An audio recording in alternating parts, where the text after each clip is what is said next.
Oh, stupid green screen. Oh well, you guys are gonna have to just deal with it today. This is The Cornfield, written by P.A. Nightmares. Nicholas and Annie, twins, always enjoyed the fall. They enjoyed cornfields, the corn mazes, the pumpkins, the weather, and even changing of the leaves.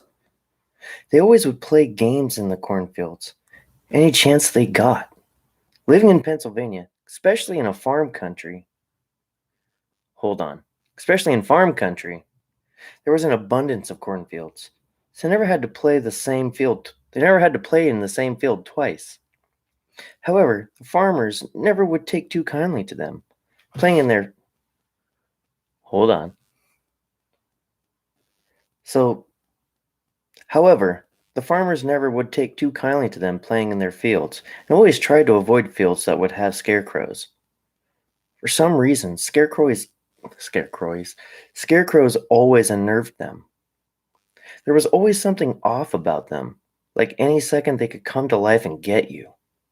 But sometimes you just can't avoid playing in the cornfield. That house. Crap. Print so small. For some reason, scarecrows always unnerved them. There was always something off about them. Like at any second, they could come to life and get you. But sometimes you just can't avoid playing in the cornfields that house those creepy bastards. On this late October afternoon, Annie and Nicholas did just that, and it was to their dismay that these events transpired. Leaving their house, then running to the nearest cornfield for a little bit of afternoon shenanigans. Nicholas and Annie stopped dead in their tracks. They quickly realized this cornfield housed a scarecrow, but they decided it was well worth it. As they ventured into the cornfield, immediately they grew uncomfortable. They had a feeling that at any moment something was going to come around the corner and grab them. Nicholas spoke to Annie. "I don't think we should be here, Annie. Something's not right." The sound of disembodied laughter from children could be heard. Annie looked at Nicholas and said, "What was that?" Nicholas responds, "I don't know, Annie, but we need to get out of here now." We were not very deep in the cornfield at this point. They began to run, and it seemed that they had been running for ages, but not making any progress in getting out of the cornfield. The children's laughter surrounded them. Both of the twins were running away from the disembodied voices, trying to escape, but no matter where they turned to, the voices seemed to be all around them. The voices whispering this way, "Don't go that way, follow us." But the children were not paying any attention to them. They thought that if they just kept running in a straight line, they would have to reach the other side. The field was not that big, and they had been running for quite some time. Finally, they came to a clearing in the center that sat a malevolent-looking scarecrow. It just sat there, looking down on them. It seemed to be daring them to run, just so he could chase them down. But scarecrows can't come to life, Nicholas thought to himself. We're just lost in a cornfield, close to dusk. It's causing our imaginations to run wild. Out of breath, both of the children collapsed at the foot of the scarecrow. Nicholas looked up at the ugly thing just smirking at it and asked, "What the hell are you looking at, buddy?" Annie asked Nicholas, "What is going on here? Why can't we find the way out of this field? We have done this thing a million times before and have never had a problem. This is a new field, that is all. We will find our way out, Annie." Annie yelled, "Really? You're just going to pretend like you did not hear all that fucking laughter and the voices? You're just going to pretend like this is absolutely normal? Like we were just skipping through a fucking field of daisies?" "You don't have to be so snarky, Annie. Why do you always have to be so emotional? The situation is no different from any other time we have done this. We just need to get up and start moving. We will eventually come out. We'll eventually come to the way out. It's not like we're locked here with some supernatural being. Let's go. Can't stay here all night," Nicholas proclaimed. Scarecrow's hand grasped Nicholas by the hair and pulled him up to meet his face. With a sinister grin, the Scarecrow pulled the knife off his belt, plunged it into his stomach, and slowly pulled it left to right as Nicholas' intestines fell to the floor. Scarecrow tossed him aside like he was a toddler. Training his focus on Annie, Scarecrow slowly removed himself from the pole that he held him up. Oh, scratch that.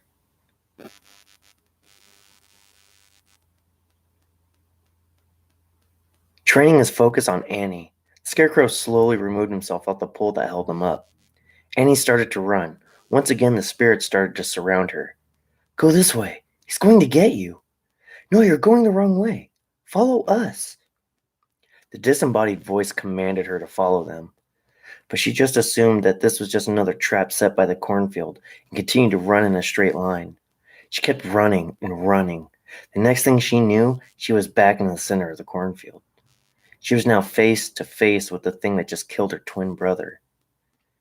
She spun around and tried to run, but it grabbed her hair. He ran the blade across her throat. After both the kids were dead, Scarecrow removed both their hearts and consumed them, going back to his perch to look over the land once more.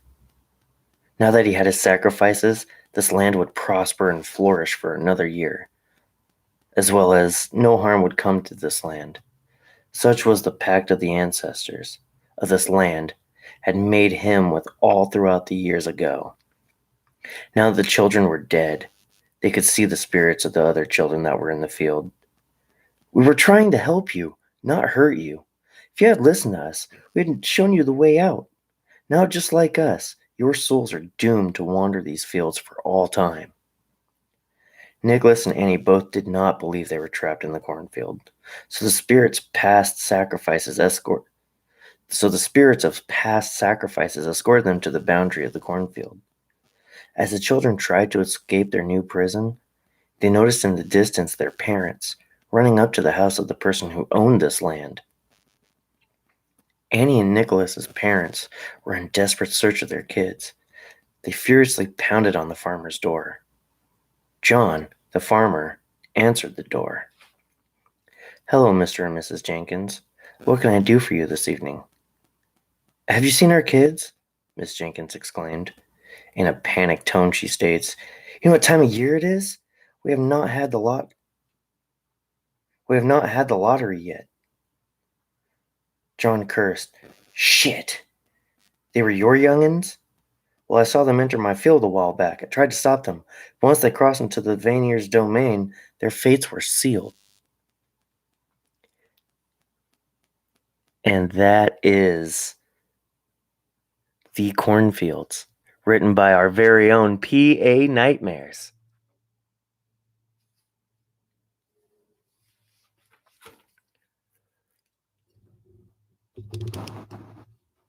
Well, good thing, PA, that this is going to be up fairly soon. All right. See how many y'all made it. Boggs, nice to see you, bud. CCG, always a pleasure. Silver Threads, nice to meet you. Thanks. I know it's been a couple weeks since I've done a live, so I figured why not impromptu? It always works out sometimes. It always works 50% of the time. All right. So I kind of want to show you guys something I've been working on. It was supposed to be a surprise, but damn it, filming doesn't start till about summer. I don't know if it'll work with the green screen, but I'll try. Oh, don't break. Will it work? Kinda.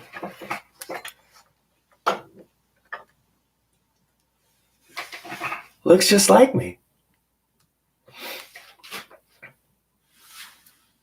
Well, thank you, PA. So, you guys want to go ahead and post in the comments. Tell me what you think of this beautiful little creature here.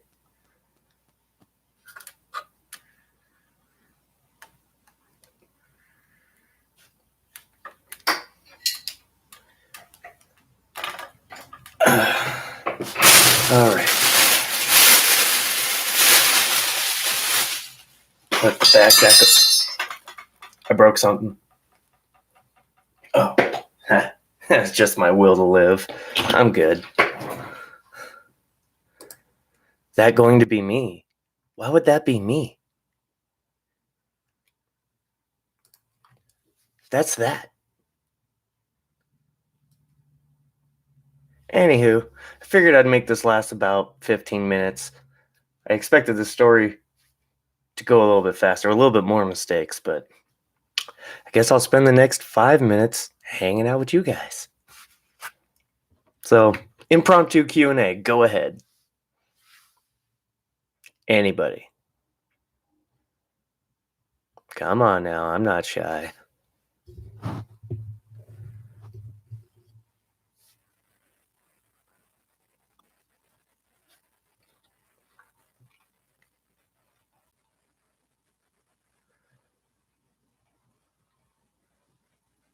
All right. Is it going to be a mask or it is going to become a mask? In fact, only reason why I showed everybody on here, because I don't expect many people to actually watch this live for some reason. I don't see a lot of views on my lives unless it's live, obviously. So this is actually the movie monster I'm working on for the movie I plan on shooting. Yeah, Boggs, for the film. It's going to actually start with a live. But here's the kicker.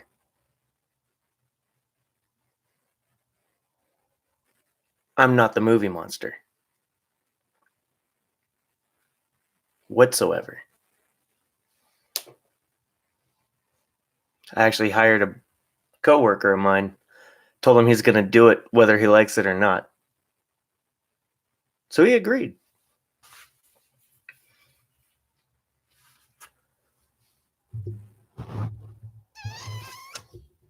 All right.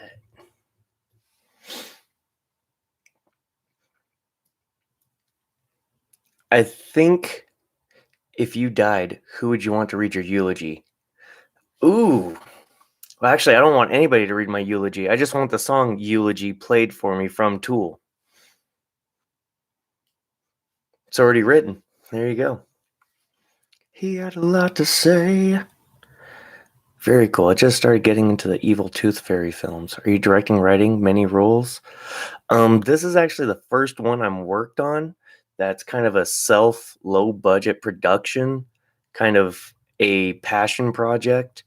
Something I just kind of came up with on a whim based off of, I don't know if you noticed by the caricature's face, that it actually resembles a lot of my Chronopasta emblem,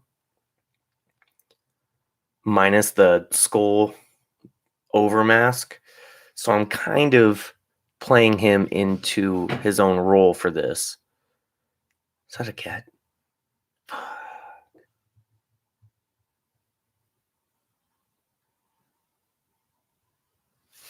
Evil Tooth Fairy films.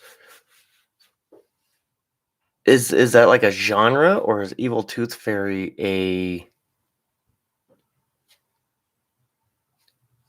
production group? I don't know.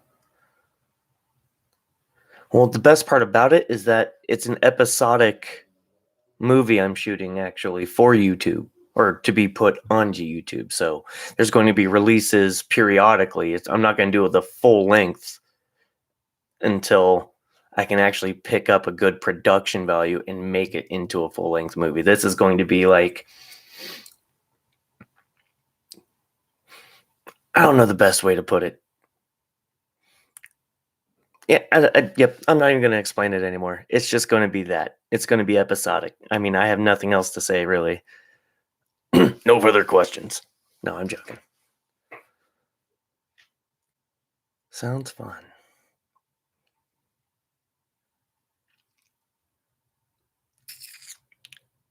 There are 4 called Tooth Fairy. The second is Darkness Rises. Then 3 and 4 Tooth Fairy. Other words added. I've heard of Darkness Falls, which is kind of a spin-off of the Tooth Fairy. I've heard of that movie. That was actually a pretty cool movie. She hated the light.